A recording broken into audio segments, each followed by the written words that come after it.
what are we looking forward to? What are the new products? What are we going to have to prepare ourselves for if we're going to satisfy the need in the emerging marketplace? And I think the one thing that we all share somewhat is a little bit of the fear of the unknown. We're comfortable in the paradigm that we've been operating in. Culture has its own inertia. We get comfortable and we just finally got it down pat what we were doing, and then somebody's asking us to change all the rules. And that's certainly been the process in the last 10 to 15 years as old CCRCs have been reinventing themselves and adding new campuses, and all of a sudden a whole new cohort generation of people have been coming in at a different age group. So the question for us is, what's next? What's the next evolutionary product? We've had the people here who are doing CCRCs, who've been operating CCRCs for years, talking about how they've been slowly evolving their product. They've been adding new elements. They've been seeking new people, adding new paradigms, new layers of services, responding to market needs. And the CCRC of today is not the CCRC of 10 or 15 years ago. It's a new product.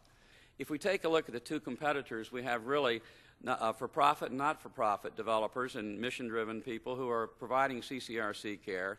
The nominal profit for the for-profit companies is 12% plus. For the CCRCs that are not-for-profit, it's around 2%. So we have different missions, therefore we have different returns.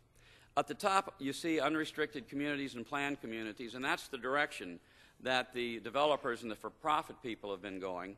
And then at the bottom, you can see starting from the over here to the right of your screen to the left, we started out with nursing homes and supportive communities going to campus communities, and this has been the direction of the not-for-profit or CCRCs.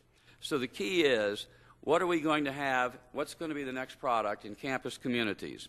Is it going to be an AARC or a CCRC? The answer is no. The answer is it's going to be something somewhere in between. It's going to be the next best product. So that's where we're going away today. We're going to be discussing that. And these are the choices: mission-driven, not-for-profit, or the developer. Those who give us what their culture has inured, and that's the mission-driven people. And Steve Shields was saying we've got to get away from what's been inured. We have to start making changes.